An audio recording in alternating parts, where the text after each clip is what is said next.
Hello darling. తమిళంతో పాటు తెలుగు ప్రేక్షకులకు పరిచయం ఉన్న నటుడు విక్రమ్ ప్రభు వైవిధ్యమైన కథలతో అలరించి ఆయన నటించిన 25వ చిత్రం సిరాయ్ తమిళంలో విడుదలై మంచి విజయాన్ని అందుకున్న ఈ మూవీ ఇప్పుడు ఓటీటీలో స్ట్రీమింగ్ అయితే అవుతుంది డార్లింగ్. మరి ఈ సినిమా ఎలా ఉంది, ఎలాంటి థ్రిల్ అయితే పంచింది అనేది ఈ వీడియోలో మనమైతే క్లారిటీగా అయితే చెప్పబోతున్నాం డార్లింగ్. ఎందుకే స్టోరీ ఏంటంటే డార్లింగ్, శ్రీనివాస్ అంటే విక్రమ్ ప్రభు ఏఆర్ హెడ్ కానిస్టేబుల్ భార్య మేరీ కూడా పోలీస్ కానిస్టేబుల్ గానే పనిచేస్తుంది డార్లింగ్. ఎస్కర్ డ్యూటీలో ఓ ఖైదీ తప్పించుకున్న ప్రయత్నం చేయడంతో తుపాకీతో అతన్ని కాలుస్తాడు. దీంతో శ్రీనివాస్ తో పాటు అతనితో ఉన్న పోలీసులపై ఉన్నతాధికారులు విచారణకైతే ఆదేశిస్తారు డార్లింగ్. కొన్ని పరిస్థితుల్లో అబ్దుల్ రహూఫ్ అంటే అక్షయ్ కుమార్ అనే రిమాండ్ ఖైదీని కోర్టులో హాజరుపరిచే డ్యూటీ చేయాల్సి అయితే వస్తుంది డార్లింగ్. ఈ క్రమంలో అబ్దుల్ కనిపించకుండా పోతాడు. ఉదయాన్నే కోర్టులో హాజరు కావాల్సిన ఖైదీ పోలీస్ తుపాకీతో సహా తప్పించుకుని పారిపోతాడు డార్లింగ్. ఈ ఘటనతో శ్రీనివాస్ అతడితో ఉన్న కానిస్టేబుల్ ఏం చేశారు, అబ్దుల్ వారికి దొరికాడా, అసలు అబ్దుల్ చేసిన నేరం ఏంటి అన్నది తెలియాలంటే ఈ మూవీ ఖచ్చితంగా చూడాల్సిందే డార్లింగ్.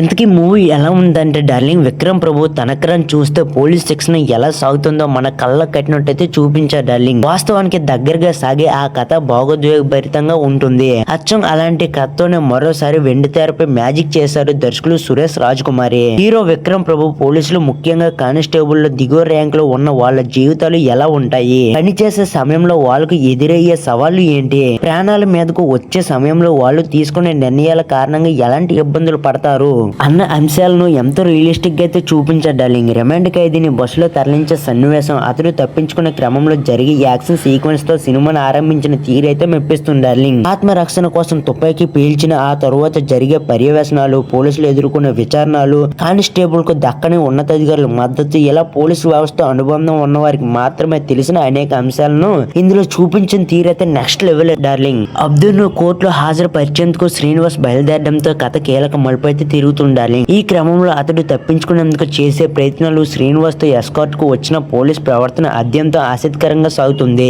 అబ్దుల్ ఫ్లాష్ బ్యాక్, అతని లవ్ స్టోరీ, అందులో ఉండే అమాయకత్వం, పల్లెటూరు వాతావరణం చూపించిన తీరు హృదయంగా సాగుతుండాలి. 5 ఏళ్లు రిమాండ్ ఖైదీగా ఉన్న అబ్దుల్ కోసం అతని ప్రియురాలు వేచి ఉండడం చూస్తే స్వచ్ఛమైన ప్రేమకు దర్శకుడు సరైన అర్థం చూపించాడు అనిపిస్తుంది. కొద్ది రోజుల్లో అబ్దుల్ జైలు నుంచి విడుదలవుతున్నాడు అనగా కోర్టులో జరిగే ఓ సీన్ సినిమాకి హైలైట్ డార్లింగ్. ఇదే సినిమాను మలుపు తిప్పుతుంది. పాతక సన్నివేశాలు మెప్పిస్తాయి. ఓ విషాదంతో ప్రేమ కథను చూపిస్తాడు అనుకున్న ప్రేక్షకుడికి ఊహించిన ట్విస్ట్ ఇచ్చి మెప్పించిన తీరు ఆకట్టుకుంటుంది డార్లింగ్. కానిస్టేబుల్ శ్రీనివాస్ పాత్రలో విక్రమ్ ప్రభు ఒదిగిపోయి నటించారు. ఎలాంటి పరిస్థితినైనా ధైర్యంగా ఎదుర్కొనే పోలీస్ గా ఆయన నటన అయితే మెప్పిస్తుంది డార్లింగ్. ఒకరి కోసం ఒకరు బ్రతికే ప్రేమ జంటగా అక్షయ్, అనిస్మా తన పాత్రలకు న్యాయం చేశారు. పాతక సన్నివేశాలు, వారి నటన అయితే సినిమాకి హైలైట్ డార్లింగ్. సాంకేతికంగా సినిమా అయితే నెక్స్ట్ లెవెల్ అయితే ఉంటుంది డార్లింగ్. దర్శకుడు సురేష్ రాజ్ కుమార్ సింపుల్ కథను ఎంచుకుని తన స్క్రీన్ ప్లే తో దాన్ని ఆవిష్కరించిన తీరైతే వేరే లెవెల్ డార్లింగ్. కుటుంబంతో సినిమా చూడొచ్చు అంటే ఎలాంటి ఇబ్బంది లేకుండా చూడొచ్చు డార్లింగ్. తెలుగు ఆడియో G5 వేదిక అందుబాటులోకి అయితే వచ్చింది డార్లింగ్. ఈ వీడియో కనుక మీకు నచ్చినట్లయితే ప్లీజ్ ఈ వీడియోకి ఒక లైక్ చేసి మీ ఫ్రెండ్స్ ఖచ్చితంగా షేర్ చేయండి డార్లింగ్. అలాగే ఈ మూవీ చూసినట్లయితే మీకు ఎలా ఈ మూవీ అనిపించింది అనేది కామెంట్ బాక్స్ లో కామెంట్ అయితే దయచేసి అయితే తెలిపండి. అలాగే ఇలాంటి మరిన్ని మూవీ అప్డేట్స్ కోసం మన ఛానల్ ని తప్పకుండా సబ్స్క్రైబ్ చేసుకుని బెల్ ఐకాన్ మీద క్లిక్ చేసి ఆల్ అయితే పెట్టుకోండి darling. Thank you for watching. Thank you for and our love and tata bye bye, see you darling. అలాగే నెక్స్ట్ వీడియోలో మరింత ఇంట్రెస్టింగ్ వీడియోతో అయితే తప్పకుండా కలుద్దాం.